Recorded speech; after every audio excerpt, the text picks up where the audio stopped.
that off.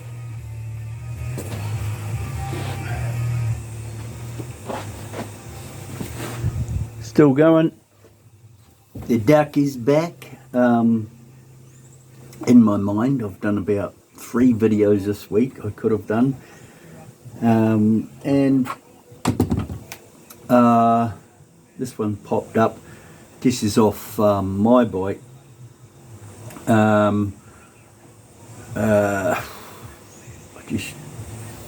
Hopefully I'm in the shot. Basically, just putting the back tyre on the back of my bike. A lot of drama to find a tyre at a decent price, but got there in the end, and I'm just putting my disc back on. Some of you be say, "Oh, why have I taken my disc off to put a tyre on?"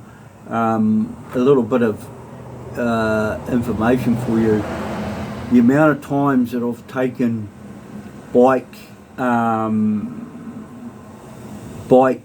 taken my wheel in to get work done, and then if you don't know the guy, it's quite easy for them to lever off the disc and then put a warp on your disc.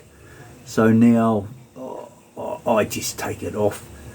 So this is off my back wheel, and what I'm wanting to do is just clean up this area here. And then for a while now, this the heat mark here is been annoying me. So there's a few things I want to point out about this, just to make it a bit clearer.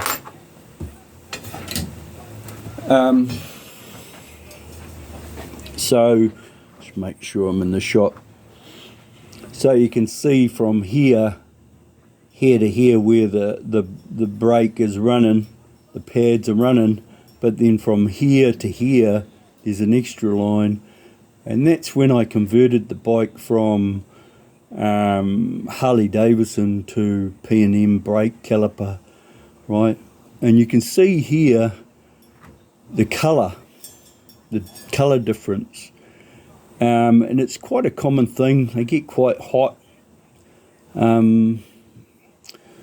Anyway, I haven't really done anything about it. I'm usually always keen to get the bike back on the road. So the first thing we're going to do is just clean up this, and you can see there's been a bit of small amount of that 5, 6, 7 come out here. So we want to get rid of that, because we don't want that between the disc and the hub, right? Because that'll make it run just ever so slightly off true. So one of my first attacks with anything like this is, as you can see here, good old methylated spirits. And methylated spirits is actually cheaper than what a lot of these other products that they'll sell you to in the shops. Methylated spirits is very good, because especially on parts like this, because it has a high vaporization ability, right? So you don't have to worry about it leaving an oil residue that's then going to run out onto your pads, right? And even that I've had, you know, with oil running out onto your pads. The only experience I've really had, negative experience with oil on the pads on the back, was I had a customer not recently that had washed his sprays WD-40 or something around the bike, something like that, before he washed it, and when I rode it, it felt like it had something on the brakes, and that was my conclusion. So we just put that like that, and Of course, the thing that I want right at the moment, what I forgot to check was here, was a straight edge, but luckily I've got a square. The other thing we want to do is we want to just check that the disc is still flat. With a straight edge, this is just a real quick way of making sure that they're still flat. This one seems to have a fair bit of wear on one side. I think that could be when it was a Harley, had Harley shoes on it. And then that's just a good way, you know, you can see pretty quick. Obviously, if there's daylight between here and the straight edge, it's not consistent all the way around, you probably got a problem. And then the only way of really checking that is to put it on the bike and check it with a dial clock, digital dial clock. The next thing I wanted to show you is this heat, where this heat pattern is coming with the heat. This is what I really wanted to show you.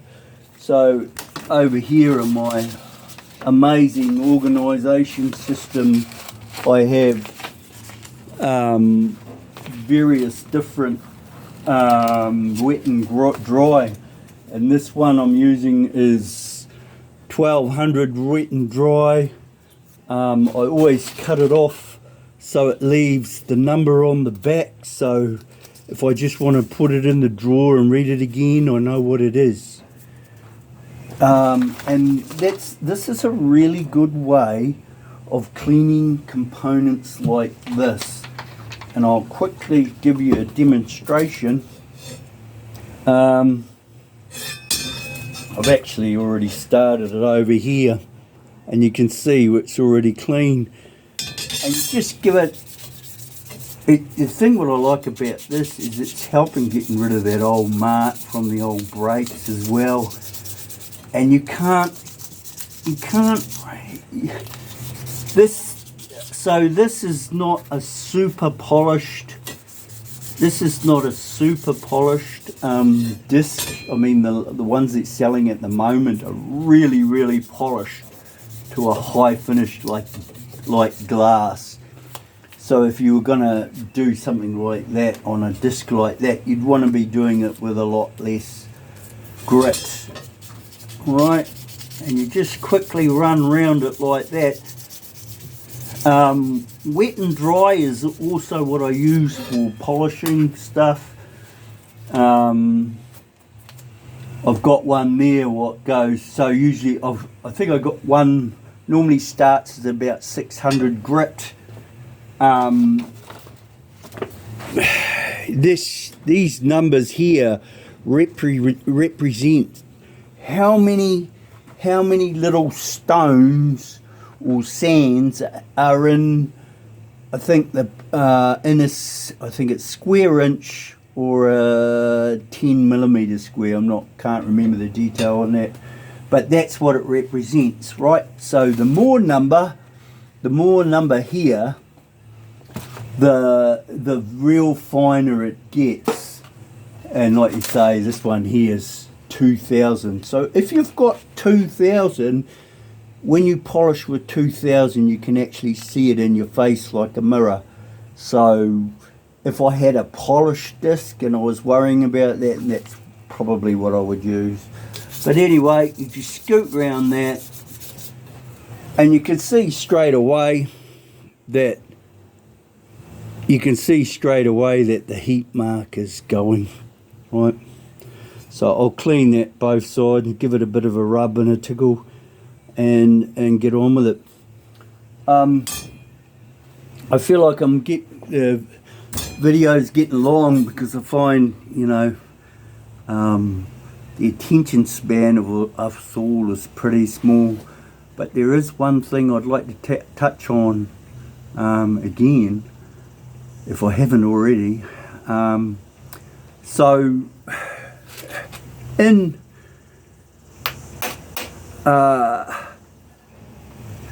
Actually, I think I'll just make another video because it's just going to get too long. So I'll do another video. All right.